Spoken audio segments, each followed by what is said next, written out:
Please مجھے یہ dear مکمل کرنے دیں ورنہ ان لوگوں کی طرف سے مجھے سزا ملے گی۔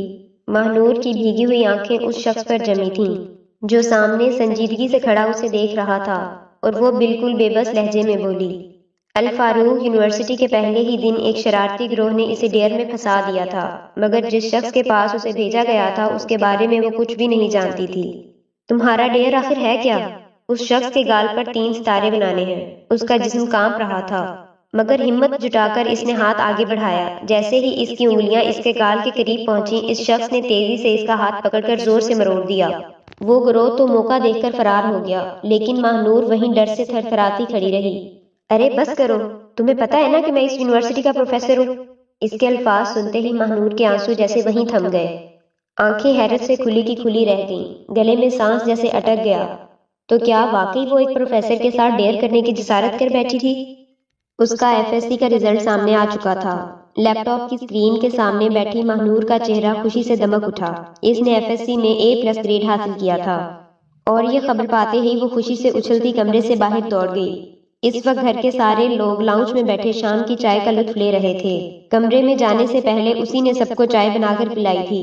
رزلٹ 3 بجے آنے والا تھا، مگر دوپہر سے ہی وہ اتنے کاموں میں گھری ہوئی تھی کہ ذرا سانس لینے کی بھی مہلت نہیں ملی تھی۔ بہرحال دوپہر کے کھانے کے بعد اس نے برتن دھونے شروع کیے۔ کچن سمیٹتے سمیٹتے شام کے 4 بج گئے تو رخسانہ بیگم نے اسے نئے سرے سے چائے بنانے کا حکم دے دیا۔ وہ خاموشی سے چائے بنانے لگی، جانتی تھی کہ انکار کا کوئی راستہ ہی نہیں تھا۔ ابھی چولہے پر پانی ہی چڑھا رہی تھی کہ چھوٹی ہینا کچن میں آ دھمکی، ماہنور آپی، مجھے بہت زور کی بھوک لگی ہے، مجھے نوڈلز بنا کر دینا پلیز۔ ہینا، ابھی تھوڑی دیر پہلے ہی تو نے لنچ کیا ہے۔ میں ابھی چائے بنا رہی ہوں، پہلے چائے ہو جائے پھر تمہارے لیے نوڈلز بھی بنا دوں گی۔ نہیں نہیں، مجھے ابھی چاہیے، مجھے چائے سے کوئی غرض نہیں، آپ ابھی نوڈلز بنائیں بس۔ ہینا نے ضد کرنی شروع کر دی۔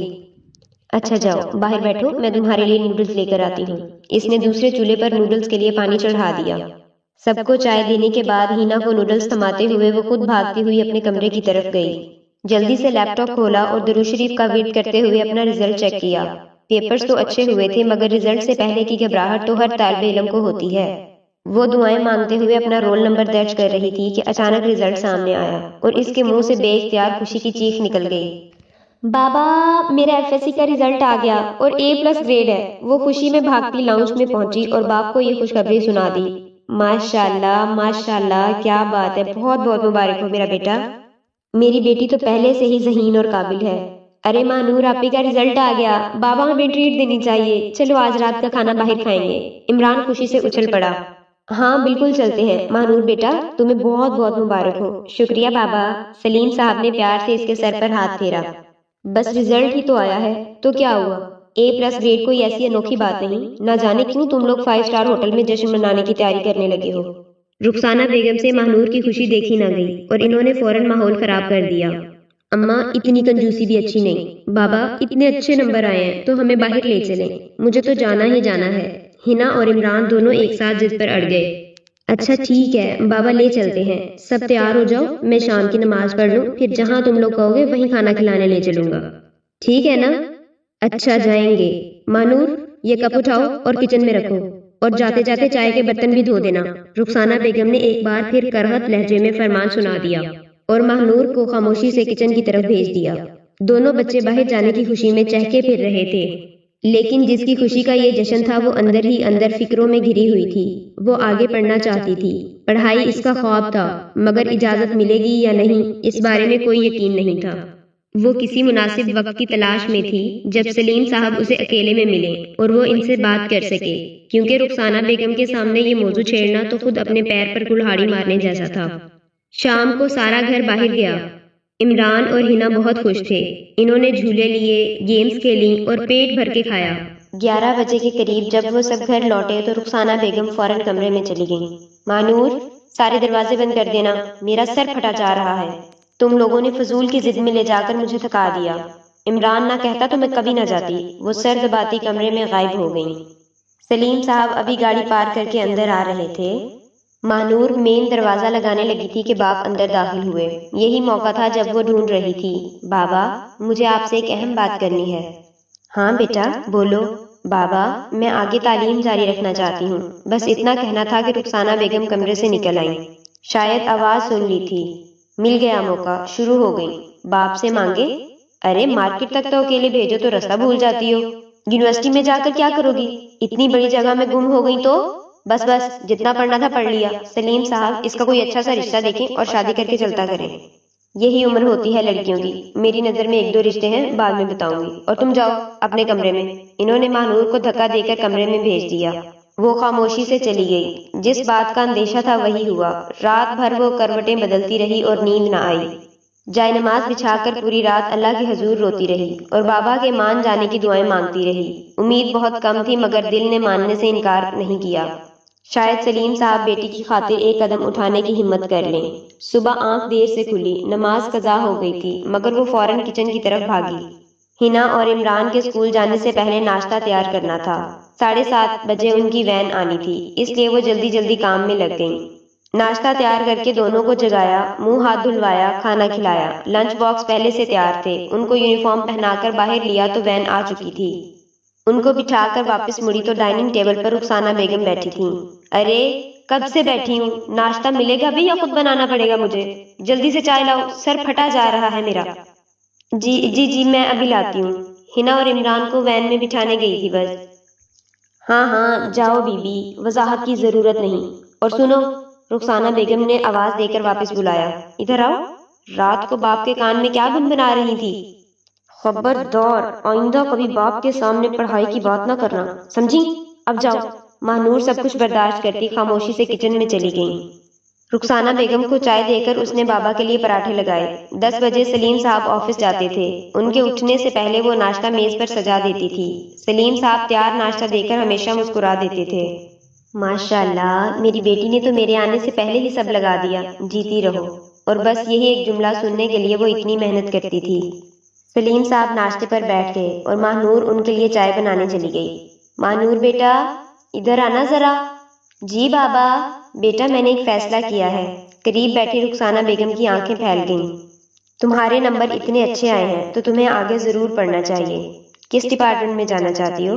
انہوں نے ناشتہ ایک طرف رکھ دیا اور پوری توجہ بیٹی کی طرف کر لی۔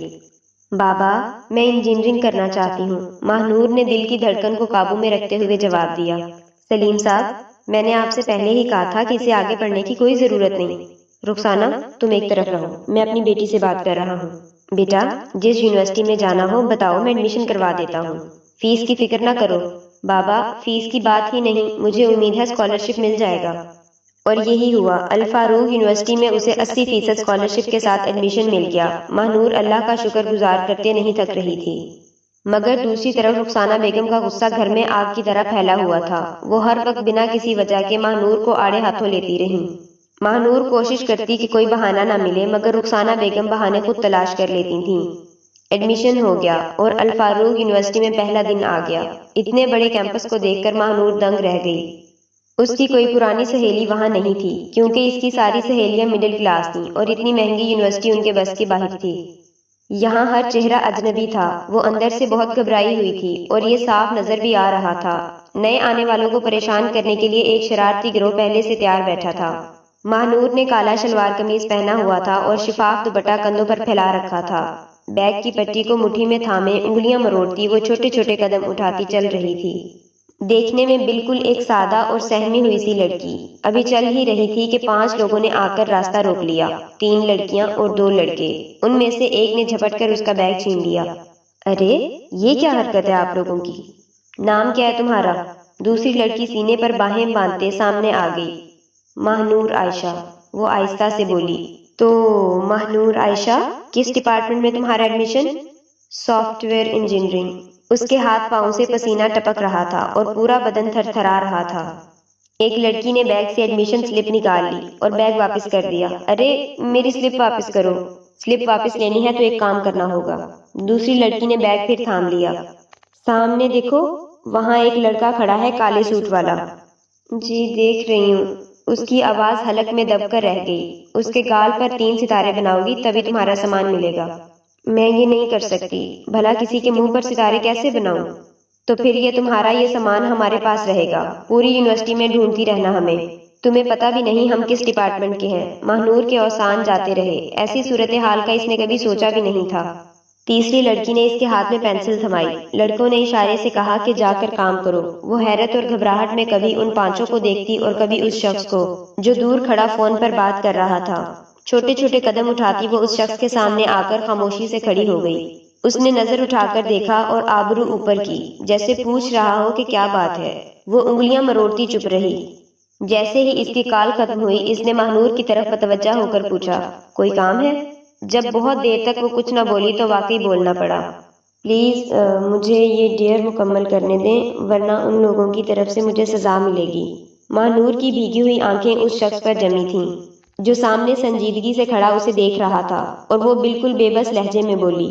اس شخص نے آنکھیں سکیڑ کر اسے غور سے دیکھا۔ وہ دراصل سچ بولی ہے یا نہیں یہ جاننا چاہ رہا تھا۔ انہوں نے میرا سامان روک لیا ہے، جب تک ڈیئر مکمل نہیں کروں گی بیگ نہیں دیں گے، پلیز مدد کریں، وہ گڑ گڑاتی آواز میں بولی۔ تمہارا ڈیئر ہے کیا آخر؟ اس شخص کی گال پر 3 ستارے بنانے ہیں۔ اس کا جسم کانپ رہا تھا، مگر ہمت جٹا کر اس نے ہاتھ آگے بڑھایا۔ جیسے ہی اس کی انگلیاں اس کے گال کے قریب پہنچی، اس شخص نے تیزی سے اس کا ہاتھ پکڑ کر زور سے مروڑ دیا۔ وہ گروہ تو موقع دیکھ کر فرار ہو گیا، لیکن ماہنور وہیں ڈر سے تھر تھراتی کھڑی رہی۔ ارے بس کرو، تمہیں پتا ہے نا کہ میں اس یونیورسٹی کا پروفیسر ہوں۔ اس کے یہ الفاظ سنتے ہی ماہنور کے آنسو جیسے وہیں تھم گئے، آنکھیں حیرت سے کھلی کی کھلی رہ گئیں، گلے میں سانس جیسے اٹک گیا۔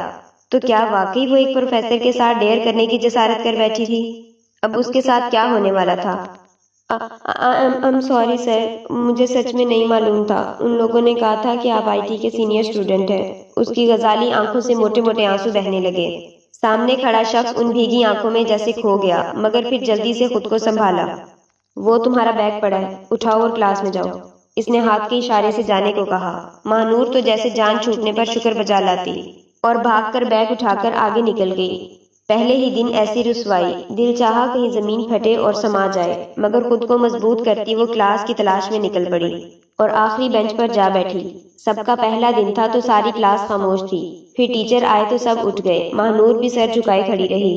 جیسے ہی باقی بچے بیٹھے وہ بھی بیٹھ گئی، سر اٹھا کر سامنے دیکھنے کی ہمت نہیں ہو رہی تھی۔ آج آپ سب کا پہلا دن ہے تو میں آپ سب کو خوش آمدید کہتا ہوں۔ میں پروفیسر احمد راشد، آپ کا IT پروفیسر ہوں۔ ابھی آپ سب باری باری کھڑے ہو کر اپنا تعارف کروائیں، نام بتائیں، کہاں سے FSC کی اور کتنے نمبر آئے۔ یہ سنتے ہی ماہنور کے کانوں میں ایک جانی پہچانی آواز گونجی۔ اس نے ہچکچاتے ہوئے سر اٹھایا اور جو دیکھا تو دنگ رہ گئی۔ یہ تو وہی تھے جن کے ساتھ آج صبح ہی کلاس ہو چکی تھی۔ ماہنور نے سوچا کاش سلیمانی ٹوپی ہوتی اور وہ وہاں سے غائب ہو جاتی، مگر ایسا ممکن نہیں تھا۔ اس نے آنکھیں بند کر لیں۔ احمد راشد کی نظر آخری بینچ پر بیٹھے کالے کپڑوں والے اس جانے پہچانے چہرے پر پڑی۔ آگے والا لڑکا تعارف کروا رہا تھا کہ پروفیسر نے آخری بینچ کی طرف اشارہ کیا۔ آج تعارف کی شروعات پیچھے سے کرتے ہیں۔ آخری بینچ پر تو ماہنور تھی، ساری کلاس مڑ کر اسے دیکھنے لگی۔ اتنی ساری نظریں اپنے اوپر محسوس کر کے وہ بری طرح گھبرا گئی اور لڑکھڑاتے ہوئے کھڑی ہوئی۔ جی مس، نام بتائیں۔ جب وہ دیر تک خاموش رہی تو پروفیسر احمد راشد کو خود بولنا پڑا۔ میرا نام ماہنور عائشہ ہے، میں نے الفتح گرلز کالج سے FSC A+ گریڈ میں کی، اور سافٹ ویئر انجینئرنگ میرا خواب ہے جسے پورا کرنے کے لیے میں نے یہاں ایڈمیشن لیا ہے۔ وہ نظریں جھکائے مضبوط لہجے میں بولی، مگر بدن کانپ رہا تھا۔ بیٹھنے کے بعد ایک بات سامنے آئی کہ تقریباً ساری کلاس میں سب سے زیادہ نمبر اسی کے تھے۔ سب نے باری باری تعارف کروایا۔ احمد راشد کو ماہنور ایک انوکھی سی لڑکی لگی۔ آج تک اس نے ایسا چہرہ نہیں دیکھا تھا۔ ہر لڑکی پوری تیاری کر کے آئی تھی، بس دلہن بننے کی کسر رہ گئی تھی۔ ان سب کے درمیان ماہنور کا میک اپ سے خالی صاف چہرہ بالکل الگ لگ رہا تھا۔ کلاس کی لڑکیاں اسی عجیب نظروں سے دیکھ رہی تھیں اور ماہنور ان کے سامنے کمتری محسوس کر رہی تھی۔ کوئی اس کے ساتھ بیٹھنے کو تیار نہیں تھا، اس لیے وہ آخری بینچ پر اکیلی بیٹھتی تھی۔ شروع میں بہت تکلیف تھی، مگر وہ ہر لیکچر دھیان سے سنتی، نوٹس لیتی اور وقت پر کام مکمل کرتی۔ کمپیوٹر اس کا پسندیدہ مضمون تھا اور احمد سر کے سمجھانے کا انداز اتنا بہتر تھا کہ اسے الگ سے محنت کی ضرورت نہیں پڑتی تھی۔ آہستہ آہستہ وہ سب ٹیچر کی نظروں میں آ گئی۔ کلاس نے محسوس کیا کہ احمد راشد کی توجہ ماہنور کی طرف کچھ زیادہ ہی ہے۔ احمد کی شخصیت کے سبب پوری یونیورسٹی کی لڑکیاں اس کی دیوانی تھیں، مگر وہ ہمیشہ حدود میں رہتا۔ یہی سنجیدگی ماہنور کی کلاس فیلو انیلا کو بھی اس کا دیوانہ بنا چکی تھی، مگر احمد کی نظر ماہنور پر رکتی دیکھ کر انیلا جلتی تھی۔ ایک دن ماہنور کلاس کے بعد گراؤنڈ میں بیٹھی نوٹس بنا رہی تھی کہ نیلا آ کر بیٹھ گئی۔ کلاس کی سب سے نکچڑی اور بدتمیز لڑکی کے طور پر انیلا بہت مشہور تھی۔ اسے اپنے پاس دیکھ کر مہنور حیران ہوئی۔ ایک بات بتاؤ، کوئی تعویذ کروایا ہے تم نے؟ مہنور کو سمجھ نہیں آئی۔ جی؟ مجھے نہیں سمجھ آیا۔ ارے ویسے ہی سارے ٹیچرز تمہارے پیچھے ہیں، ہم سے ایک بھی اسائنمنٹ لیٹ ہو تو پنشمنٹ، اور تمہیں پوری چھوٹ۔ انیلا نے نوٹ بک تھام لی۔ کچھ روز پہلے گھر کے کاموں کی وجہ سے میتھ کی اسائنمنٹ وقت پر جمع نہیں ہوئی تھی، اور میتھ کے پروفیسر بہت سخت مزاج تھے، کسی کو معاف نہیں کرتے تھے۔ مگر جب مہنور نے کھڑے ہو کر وجہ بیان کی تو انہوں نے ایک دن کی مہلت دے دی۔ مہنور ایک ذہین اسٹوڈنٹ تھی، اور ذہین بچوں کے لیے ٹیچرز کا دل ہمیشہ نرم ہوتا ہے۔ اس نے کبھی بے وجہ بہانے نہیں بنائے تھے۔ جس دن اسائنمنٹ نہیں دی اس کے پیچھے ضرور کوئی مجبوری ہوتی، اس لیے پروفیسر اسے رعایت دے دیتے۔ پوری کلاس کے منہ کھلے کے کھلے رہ گئے، کیونکہ پچھلی دفعہ پروفیسر نادر نے ایک لڑکی کو لیٹ اسائنمنٹ پر سب کے سامنے پنشمنٹ دی تھی۔ اس کا بدلہ لینے انیلا گراؤنڈ میں آ چکی تھی۔ ابھی یہ ہو ہی رہا تھا کہ احمد راشد کی نظر مہنور پر پڑی، جو سہمی ہوئی نظروں سے انیلا کو تک رہی تھی۔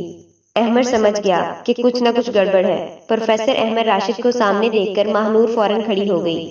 مس مہنور، مجھے آپ سے کام تھا۔ یہاں تک آ ہی گیا تھا تو بات بھی کرنی تھی۔ مجھے آپ کے آئی ٹی کے نوٹس چاہیے تھے، میرے کزن کو ضرورت ہے، کل واپس کر دوں گا۔ مہنور نے فوراً بیگ سے نوٹس نکال کر احمد کے ہاتھ میں تھما دیے۔ شکریہ، کل مل جائیں گے آپ کو۔ مہنور سر ہلاتی وہاں سے نکل گئی۔ احمد نے انیلا کو بالکل نظر انداز کر دیا۔ انیلا اس بے اعتنائی سے سلگ اٹھی۔ فرسٹ سیمیسٹر کے مڈ ٹرم ایگزام میں صرف ایک ہفتہ باقی تھا۔ احمد راشد نے اسائنمنٹ جمع کروانے کے لیے 3 دن دیے تھے۔ ادھر گھر میں موسمی صفائی کا دور شروع ہوا۔ رخسانہ بیگم نے سارا کام مہنور پر ڈال دیا۔ مہنور نے کہنا چاہا کہ ایگزامز کے بعد کریں تو رخسانہ کا پارا چڑھ گیا۔ ہاں کرو پڑھائی، گھر کوڑے دان بن جائے، کیا فرق پڑتا ہے؟ ٹھیک ہے، اگر تم نہیں کرتی تو میں خود کر لوں گی، میں اکیلی مر جاؤں گی۔ مہنور نے فوراً ان کے ہاتھ سے کام لے لیا۔ سارے پردے مشین میں ڈالے، جالے اتارے، رخسانہ بیگم کے کمرے کی مکمل صفائی کی، چادریں بدلیں۔ ایک پورا دن اسی کام میں لگ گیا۔ اگلے دن یونیورسٹی سے آ کر بچوں کے کمروں کی صفائی کی۔ 3 دن میں گھر چمکا دیا، مگر خود کا جسم ٹوٹ پڑا تھا۔ اوپر سے ایگزامز کی فکر اور اسائنمنٹ لیٹ ہونے کا خدشہ الگ تھا۔ مہنور ہمیشہ وقت سے پہلے تیاری کرتی تھی، کیونکہ ایگزامز کے وقت ہی رخسانہ بیگم کو سارے کام یاد آتے تھے۔ ان کی پوری کوشش تھی کہ مہنور پڑھ نہ سکے یا فیل ہو جائے، مگر مہنور کی محنت نے ہمیشہ اچھے نتیجے دیے۔ ابھی بھی سارا کام نمٹا کر مشکل سے 2 منٹ بیٹھی تھی کہ رخسانہ نے 9 سالہ ہنا کو پیچھے بھیج دیا۔ آپی، اماں کہہ رہی ہیں کھانا بناؤ، بابا آنے والے ہیں۔ اس وقت بدن درد سے چور تھا اور اٹھنے کی ہمت نہیں تھی۔ بہت مشکل سے خود کو گھسیٹ کر کچن تک لائی اور شام کا کھانا تیار کیا۔ رات روٹین کے کام نپٹاتے نپٹاتے حالت پستہ ہو گئی اور بیڈ پر گرتے ہی گہری نیند آ گئی۔ صبح اسائنمنٹ جمع کروانی تھی، مگر وہ تو مکمل ہی نہیں ہوئی تھی۔ جی کلاس، جن کی اسائنمنٹ ابھی باقی ہے وہ آج جمع کریں، آج آخری دن ہے۔ احمد راشد نے کلاس میں داخل ہو کر یاد دلایا۔ سب نے جمع کروا دی، صرف مہنور رہ گئی۔ مہنور خاموشی سے کھڑی ہو گئی۔ احمد چلتا ہوا اس کے پاس آیا۔ جی مس مہنور، اسائنمنٹ نہیں آئی؟ آج آخری دن ہے، یاد ہے نا؟ جی سر، یاد ہے، مگر مکمل نہیں ہوئی۔ ابھی آدھی ہی ہوئی ہے، وہ کانپتی آواز میں سر جھکائے جواب دے رہی تھی۔ احمد نے غور سے دیکھا، رنگت زرد پڑی ہوئی تھی، آنکھوں کے نیچے ہلکے تھے، جیسے کئی راتوں سے مسلسل جاگ رہی ہو۔ اور یہ سچ تھا، یونیورسٹی کے بعد رخسانہ بیگم اسے کاموں میں لگائے رکھتی تھیں، اور رات کو پڑھتی تو نیند پوری نہیں ہوتی۔ آپ کو اسائنمنٹ مکمل کرنے میں کتنا وقت چاہیے؟ احمد راشد نے نرم آواز میں پوچھا، تو مہنور نے حیرت سے سر اٹھایا۔ وہ سمجھ رہی تھی کہ ابھی پنشمنٹ ملے گی، مگر لہجہ تو بالکل نرم تھا۔ سر، کم سے کم 2 دن۔ ٹھیک ہے، مکمل کرو اور جلدی جمع کرواؤ۔ یہ کیا بات ہے سر؟ ہم میں سے کسی نے لیٹ دیا تو پنشمنٹ ملتی ہے، مہنور کو ہی فائدہ کیوں؟ انیلا اپنی جگہ سے بھڑک اٹھی۔ مس انیلا، کلاس میں بات کرنے کا ایک ادب ہوتا ہے، گھر نہیں ہے یہ۔ اور مہنور ایک ذہین اسٹوڈنٹ ہے، اس نے کبھی بے وجہ کلاس نہیں چھوڑی، نہ بہانے بنائے۔ پورے سیمیسٹر میں کلاس میں سب سے بہتر کارکردگی اسی کی رہی۔ ذہین اسٹوڈنٹ کو رعایت ملتی ہے۔ آئندہ اس لہجے میں بات کی تو کلاس سے باہر کر دوں گا، یہ آخری تنبیہ ہے۔ احمد نے انیلا کو بہت بری طرح جھڑک دیا۔ مہنور نے 3 دن میں اسائنمنٹ جمع کروا دی۔ مڈ ٹرم ایگزامز بہت اچھے ہوئے۔ اس دن یونیورسٹی سے گھر پہنچی تو کچھ مہمان عورتیں بیٹھی تھیں۔ رخسانہ بیگم نے مہنور کا رشتہ دیکھنے کے لیے انہیں بلایا تھا۔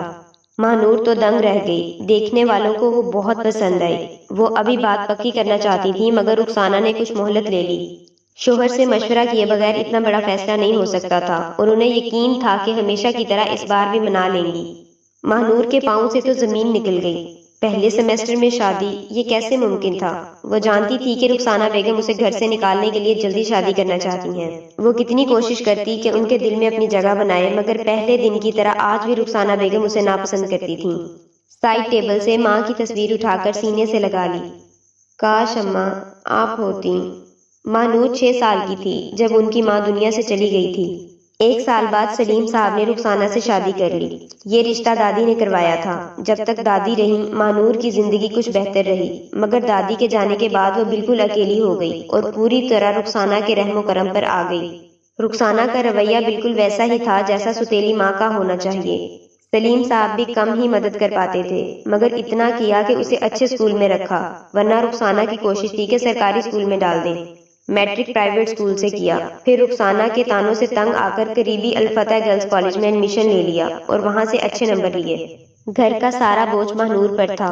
13 سالہ عمران اور 9 سالہ ہنا کا کام بھی وہی کرتی تھی، مگر دونوں بچے اسے بہت چاہتے تھے، بہت پیار کرتے تھے، اور وہ بھی انہیں اپنے سگے بہن بھائی جیسا پیار کرتی تھی۔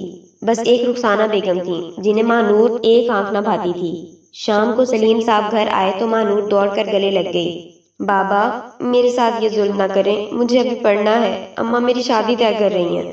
ارے کیا ہوا بیٹا، کیوں رو رہی ہو؟ بابا آج جب میں یونیورسٹی سے آئی تو کچھ عورتیں بیٹھی تھیں، رشتہ طے ہو رہا تھا، مجھے شادی نہیں کرنی، مجھے پڑھنا ہے پلیز۔ وہ روتے ہوئے منتیں کرنے لگیں۔ بس بس آتے ہی شروع ہو گئیں، تمہارے بھلے کی بات ہے، یہی عمر ہوتی ہے لڑکیوں کی۔ سلیم صاحب رشتہ بہت اچھا ہے۔ رخسانہ بس کرو۔ ماہنور بیٹا تم فکر نہ کرو، جب تک تعلیم پوری نہ ہو جائے شادی نہیں ہوگی، یہ میرا وعدہ ہے۔ بہت بہت شکریہ بابا، آپ بیٹھ جائیں، میں آپ کے لیے چائے لاتی ہوں۔ ماہنور کو امید نہیں تھی کہ بابا اتنا بڑا قدم اٹھائیں گے۔ شاید سلیم صاحب بیٹی کا مستقبل محفوظ کرنا چاہتے تھے۔ میں کیا سن رہا ہوں یہ؟ تم نے میری اجازت کے بنا رشتہ طے کرنے کی کوشش کیوں کی؟ میں نے منع کیا تھا، وہ میری بیٹی ہے، اس کا مجھ پر پورا حق ہے۔ تعلیم مکمل ہوئے بنا رخصت نہیں کروں گا، سمجھی تم؟ وہ دوبارہ یہ بات نہیں ہونی چاہیے۔ آج پہلی بار سلیم صاحب نے رخسانہ کی بات رد کی تھی۔ رخسانہ منہ لے کر بیٹھ گئی۔ شاید وہ بھول گئی تھی کہ ماہنور نے آج تک کبھی باپ سے کوئی شکایت نہیں کی تھی۔ پہلی بار وہ اپنا حق لینے آگے آئی تھی تو سلیم صاحب اس کا ساتھ کیوں نہ دیتے۔ اس کے بعد رخسانہ کا رویہ پہلے سے بھی برا ہو گیا، مگر ماہنور صبر سے محنت کرتی رہی۔ دیکھتے دیکھتے 4 سال گزر گئے۔ آخری سیمسٹر چل رہا تھا اور پیپروں میں 1 مہینہ باقی تھا۔ ماہنور پوری لگن سے پڑھائی میں لگی تھی۔ ان 4 سالوں میں احمد راشد نے اپنے جذبات کو قابو میں رکھا تھا۔ استاد اور شاگرد کے رشتے کی ایک حرمت ہوتی ہے اور وہ اسے ٹھیس نہیں پہنچانا چاہتے تھے، اس لیے صبر کیا اور صحیح وقت کا انتظار کیا۔ دوسری طرف انیلا نے پوری کوشش کی کہ احمد کی نظر میں آئے، مگر ہر بار ناکام رہی۔ ایک دن یونیورسٹی چھوٹی تو ماہنور گیٹ کی طرف جا رہی تھی کہ احمد کی آواز سنائی دی۔ احمد بہت برے ہو تم، کتنا انتظار کروایا، کب سے کھڑی ہوں یہاں۔ ارے یار معاف کرو، ایک ضروری لیکچر تھا اور وہ بیچ میں نہیں چھوڑ سکتا، ایگزامز قریب ہے نا اس لیے۔ تم سناؤ کیسی ہو؟ احمد دوڑتا ہوا اس خوبصورت لڑکی کے پاس آیا اور اسے گلے لگا لیا۔ ماہنور نے دور سے دیکھا اور دل کے کسی کونے میں کچھ جیسے ٹوٹ گیا۔ اسے ایسے لگا جیسے ہوا میں آکسیجن کم ہو گئی ہو۔ اسے خود اس احساس کی سمجھ نہیں آ رہی تھی۔ احمد نے اس لڑکی کا ہاتھ تھامے اسے گاڑی تک پہنچایا، دروازہ کھولا، وہ بیٹھی تو احمد ڈرائیونگ سیٹ پر آ گیا اور گاڑی چل دی۔ دیکھتے دیکھتے نظروں سے اوجھل ہو گئی۔ اگلے 3-4 دن ماہنور بے چین رہی اور یونیورسٹی بھی نہیں گئی۔ اسے خود اپنی کیفیت کی سمجھ نہیں آ رہی تھی۔ شاید سر کا اس کے ساتھ اچھا برتاؤ اور پوری کلاس میں اہمیت دینا وہ کوئی اور مطلب لے رہی تھی۔ اپنے استاد کے بارے میں ایسا سوچنا اسے خود پر شرم آئی، مگر دل کا کیا کرے جو قابو میں نہیں تھا۔ پتہ ہی نہیں چلا کہ کب احمد راشد دل کی مسند پر بیٹھ گیا۔ کہاں وہ بالکل سادہ لڑکی اور کہاں احمد راشد جیسا شاندار شخص۔ وہ آنسو پوچھ کر کاموں میں لگ گئی۔ تیسرے دن خود کو سنبھال کر یونیورسٹی کے لیے نکلی۔ شاید آج بس لیٹ ہو گئی تھی، اس لیے بس پہلے جا چکی تھی۔ وہ بس اسٹاپ پر کھڑی پریشان تھی کہ ایک گاڑی رکی۔ ارے مس ماہنور آپ یہاں کھڑی ہیں، آئیے میں بھی یونیورسٹی جا رہا ہوں، آپ کو چھوڑ دیتا ہوں، احمد راشد نے شیشہ نیچے کرتے ہوئے کہا۔ 3 دن بعد آج اسے دیکھ کر دل دھڑکا، مگر 3 دن پہلے والا منظر ذہن میں آ گیا۔ نہیں سر، بس آتی ہی ہوگی، آپ رہنے دیں، میں چلی جاؤں گی۔ اتنے میں دوسری طرف کا دروازہ کھلا اور وہی لڑکی باہر نکلی۔ ارے ماہنور آپ کو پتہ ہے ابھی ہم آپ کی ہی باتیں کر رہے تھے، احمد سے بہت کچھ سنا ہے، آپ پلیز ضرور بیٹھیں۔ اس نے مانور کا ہاتھ تھام کر پچھلی سیٹ پر بٹھا دیا۔ مانور حیرت سے اسے دیکھتی رہی۔ وہ اس کا ذکر احمد سے کیوں کرے گی؟ میرا نام صبا ہے، میں احمد کی بہن ہوں، لاہور میں رہتی ہوں، 4 سال سے شادی شدہ ہوں اور 4 سال سے اس بھائی کے پیچھے پڑی ہوں کہ شادی کر لو، مگر یہ مانتا ہی نہیں۔ مانور، تم تو ان کی چہیتی اسٹوڈنٹ ہو، ان سے کہو کہ شادی کر لیں۔ صبا نے بیٹھتے ہی موضوع شروع کر دیا۔ مانور گمسم بیٹھی رہی۔ شادی کا ذکر کرتے ہی احمد نے مسکراتی نظروں سے بیک مرر میں دیکھا۔ مانور کی نظر پڑی تو فوراً نظریں جھکا لی۔ ماشاءاللہ ماشاءاللہ مانور، جتنا احمد نے بتایا تھا نا، آپ تو اس سے بڑھ کر ہیں۔ آج کل کے دور میں ایسی لڑکیاں کہاں ملتی ہیں۔ اس کا سر کھانا بند کرو۔ احمد نے آنکھیں نکالی۔ صبا کا جی چاہ رہا تھا کہ ابھی مانور کو بھابھی بنا کر لے جائے۔ ارے مانور، کیا میں آپ کا سر کھا رہی ہوں؟ صبا بھائی کی بات پر مایوس ہوئی اور مانور نے نفی میں سر ہلا دیا۔ تھوڑی دیر کی خاموشی کے بعد صبا پھر بولی، مانور، تمہاری فیملی میں کون کون ہے؟ میرے اماں ابا ہیں، ایک بھائی اور ایک بہن۔ ارے واہ ماشاءاللہ، گھر میں تو خوب رونق ہوگی۔ پیپر ہو جائیں تو کیا ارادہ ہے؟ جی، پیپر کے بعد جاب کرنا چاہتی ہوں۔ ارے واہ، ضرور کرنا، اتنا پڑھ کر گھر میں نہیں بیٹھنا، تم جیسی قابل لڑکی کو اپنی تعلیم کا فائدہ اٹھانا چاہیے۔ میں بھی یہی چاہتی ہوں۔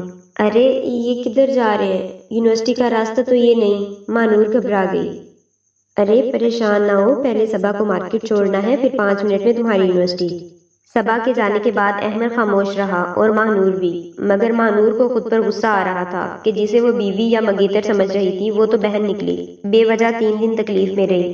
مانور کے پیپر ہو رہے تھے اور وہ دل لگا کر پڑھ رہی تھی۔ آخری پیپر والے دن گھر پہنچی تو صبا پہلے سے موجود تھی۔ مانور کو دیکھ کر لپٹ گئی۔ انکل، آپ کی بیٹی تو ماشاءاللہ بہت پیاری ہے، جب پہلی دفعہ ملی تھی تبھی دل لگ گیا مجھے۔ مانور کے آنے سے پہلے صبا سلیم صاحب سے رشتے کی بات کر چکی تھی، مگر سلیم صاحب اجنبیوں کو بیٹی دینے کے معاملے میں جلدی نہیں کرتے تھے، اس لیے انہوں نے سوچنے کا وقت مانگا۔ مانور بیٹا، آپ انہیں جانتی ہیں؟ جی بابا، یہ میرے پروفیسر کی بہن ہے۔ اوہ اچھا، صبا نے یہ تو بتایا تھا کہ احمد پروفیسر ہے، مگر یہ نہیں کہا کہ مانور کی اسی یونیورسٹی میں پڑھاتا ہے۔ اچھا بیٹا، فیملی میں اور کون کون ہے؟ بس انکل، میں اور بھائی۔ اماں بچپن میں گزر گئیں، بابا کا بھی 4 سال پہلے انتقال ہوا۔ بھائی کی شادی کی ذمہ داری میرے کندھوں پر ہے، اس لیے اکیلی آئی ہوں۔ کسی دن آئے نا آپ ہمارے گھر؟ جی ضرور۔ تھوڑی دیر بعد صبا چلی گئی اور رخسانہ بیگم نے واویلا مچا دیا۔ دیکھا، اسی لیے بن ٹھن کر یونیورسٹی جاتی تھی، اپنے پروفیسر سے نین ملا لیے۔ شرم نہ لحاظ، آپ نے پڑھائی کے لیے بھیجا تھا، نہ کہ یہ گل کھلانے کے لیے۔ سلیم صاحب نماز پڑھنے گئے تھے، ان کے نکلتے ہی رخسانہ نے مہنور کو آڑے ہاتھوں لیا۔ اماں، کیسی باتیں کر رہی ہیں؟ ایسا بالکل نہیں ہے، مجھے کچھ نہیں پتا وہ کیوں آئیں، اس طرح گھٹیا الزام نہ لگائیں۔ مگر رخسار رکنے والی نہیں تھی۔ مہنور کے ہاتھ پاؤں سرد ہو گئے۔ آج آخری پیپر تھا اور وہ آج ہی آ گئے؟ 4 سال سے آنکھوں میں دھول جھونکتی رہی، مانو یا نہ مانو کوئی نہ کوئی کرتوت تو کی ہے، اسی لیے تو استاد کا رشتہ آیا ہے۔ بھلا کبھی سنا ہے کسی شاگرد کی استاد سے شادی ہوئی ہو؟ مانور روتی ہوئی اپنے کمرے میں چلی گئی۔ رخسانہ بیگم نے سلیم صاحب کے سامنے بھی باتیں کرنی شروع کی تو مانور روتی ہوئی کمرے سے باہر آئی۔ بابا، مجھ پہ یقین کریں، ایسا بالکل نہیں ہے، آپ یونیورسٹی جا کے پتہ کر لیں، میں سچ کہہ رہی ہوں۔ وہ روتی ہوئی باپ کے قدموں میں بیٹھ گئی۔ مانور بیٹا، کیا ہوا؟ مجھے پتا ہے میری بیٹی کبھی مجھے شرمندہ نہیں کرے گی۔ اور رخسانہ، تم سوچ سمجھ کر بولا کرو۔ مانور کمرے میں لوٹ گئی اور نہ کھانا کھایا اور نہ کمرے سے نکلی۔ رات کو 8 بجے سلیم صاحب خود کھانے کی ٹرے لے کر آئے۔ بابا، آپ کیوں تکلیف کی؟ مجھے بلا لیتے۔ بیٹا، جب تم نے کھانا نہیں کھایا تو مجھے تو آنا ہی تھا نا، میں کیسے نہ آتا؟ مجھے بالکل یقین نہیں ہے، کھانا کھاؤ۔ مانور روتی ہوئی باپ سے لپٹ گئی۔ سلیم صاحب جاننے والوں سے احمد راشد کے بارے میں معلومات لے چکے تھے اور ہر طرف سے تعریف ہی سنی، اس لیے اگلے اتوار اکیلے ان کے گھر گئے۔ احمد اور صبا سے ملاقات کے بعد سلیم صاحب نے رشتے پر ہاں کر دی۔ صبا کے سسرال والے آئے اور 3 دن بعد مانور کے ہاتھ میں احمد کے نام کی انگوٹھی پہنا گئے۔ اسی دن رخسانہ بیگم نے رشتہ توڑوانے کی بھرپور کوشش کی مگر کامیاب نہ ہوئی۔ صبا کو یہ دیکھ کر حیرت ہوئی کہ اماں اس طرح بھی کرتی ہیں۔ مانور کمرے میں تھی کہ صبا پیچھے آئی۔ میں آ جاؤں؟ جی آئیں۔ مانور ماں کی تصویر ہاتھ میں لیے کھڑی تھی۔ صبا کو دیکھ کر جلدی سے رکھ دی مگر صبا نے اٹھا لی۔ یہ کون ہے؟ میری امی، 6 سال کی تھی جب انتقال ہوا۔ صبا سمجھ گئی کہ رخسانہ ستیلی ماں ہے۔ تم 6 سال کی تھی اور میری اماں تو میری پیدائش پر ہی چلی گئیں۔ میں تو اپنی ماں کی جان لے کر آئی ہوں۔ ایسا مت کہو، اللہ نے ہر انسان کی زندگی مقرر کی ہوئی ہے، اس وقت ان کا جانا مقدر تھا، تمہارا کوئی قصور نہیں۔ صبا کی آنکھیں نم ہوئی تو ماہنور بھی اداس ہو گئی، مگر حوصلہ دیتی رہی۔ صبا نے آگے بڑھ کر ماہنور کا گلے لگا لیا۔ رخسانہ کے رویے کو دیکھتے ہوئے سلیم صاحب نے اسی مہینے شادی کی تاریخ طے کر دی۔ احمد نے سلیم صاحب سے بالکل جہیز نہیں لیا اور یوں 1 مہینے کے اندر ماہنور رخصت ہو کر احمد راشد کے گھر آ گئی۔ ماہنور آج بھی احمد کے سامنے ویسی ہی ڈری سہمی تھی جیسے پہلے دن تھی۔ 4 سال میں اپنے اندر بہت اعتماد پیدا کیا تھا، مگر احمد کے سامنے آ کر سارا اعتماد کہیں کھو جاتا تھا۔ ابھی بھی وہی حال تھا۔ احمد اس کے سامنے بیٹھا تھا اور وہ نظریں جھکائی بیٹھی انگلیاں مروڑ رہی تھی۔ احمد نے اس کے ہاتھوں پر اپنا ہاتھ رکھا۔ بس کرو، اپنے ہاتھوں پر اتنا ظلم کیوں ڈھا رہی ہو؟ اس کے ہاتھ ٹھنڈے تھے۔ جن تو نہیں ہوں جو کھا جاؤں گا، اتنی ٹھنڈی کیوں پڑ رہی ہو؟ تمہیں پتہ ہے صبا پچھلے 4 سال سے مجھ سے پوچھتی رہی کہ ماہنور میں کیا بات اچھی لگتی ہے، میں نے کبھی نہیں بتایا، کیا تم جاننا چاہو گی؟ ماہنور نے جھکا ہوا سر اٹھا کر احمد کی طرف دیکھا۔ اس کی آنکھوں میں محبت کا سمندر ٹھاٹھے مار رہا تھا۔ وہ ان نظروں کا سامنا نہ کر پائی اور دوبارہ سر جھکا لیا۔ بس تمہاری یہی ادا، تمہاری یہی سادگی، آج کل کے دور میں تمہاری جیسی لڑکی ملنا بہت مشکل ہے۔ مجھے لگتا ہے اللہ تعالیٰ نے تمہیں خاص میرے لیے بنایا ہے، اس لیے تمہارے جیسی کوئی اور ہے ہی نہیں۔ ہمیشہ ایسے ہی رہنا۔ کیا تم ہمیشہ ایسے رہو گی نا؟ وہ بس مسکرا دی۔ I love you so much مانور۔ Ahmad نے اس کے ماتھے پر ہونٹ رکھے اور اس کے کانپتے وجود کو اپنے ساتھ لگا کر اسے سکون دینے لگا۔ اس کہانی کا سب سے بڑا سبق یہ ہے کہ محنت، صبر اور خلوص کبھی ضائع نہیں ہوتے، چاہے حالات کتنے ہی سخت کیوں نہ ہوں، اللہ انسان کے لیے راستے ضرور نکالتا ہے۔ ماہنور کا کردار ایسی لڑکی کی نمائندگی کرتا ہے جو گھریلو ظلم، ناانصافی اور ذمہ داریوں کے بوجھ کے باوجود اپنے خواب کو نہیں چھوڑتی۔ اس کی عاجزی، فرمانبرداری اور مسلسل محنت قابل تعریف ہے، جبکہ رخسانہ بیگم کا کردار معاشرے کے اس تلخ رویے کو ظاہر کرتا ہے جہاں بیٹیوں کو بوجھ سمجھا جاتا ہے اور ان کی صلاحیتوں کو دبانے کی کوشش کی جاتی ہے۔ یہی سوچیں کئی خوابوں کو مار دیتی ہیں۔ سلیم صاحب کا کردار ابتدا میں کمزور دکھائی دیتا ہے، مگر آخر کار بیٹی کے حق میں کھڑا ہونا یہ ثابت کرتا ہے کہ والدین کی ہمت اولاد کی تقدیر بدل سکتی ہے۔ احمد راشد کا کردار ایک مثالی استاد کا ہے جس نے ہمیشہ انصاف اور حوصلہ افزائی کی، اور مجموعی طور پر یہ کہانی یہ پیغام دیتی ہے کہ کسی کی سادگی یا خاموشی کو کمزوری نہ سمجھیں، کیونکہ اصل طاقت وہی ہوتی ہے جو مشکلات کے باوجود اپنے مقصد پر قائم رہے۔ اگر آپ کے آس پاس کوئی ماہنور جیسا انسان ہے تو اسے روکنے کی بجائے اس کے خوابوں کو سہارا دیں، کیونکہ کامیابی ہمیشہ انہی لوگوں کے قدم چومتی ہے جو ہار ماننے سے انکار کر دیتے ہیں۔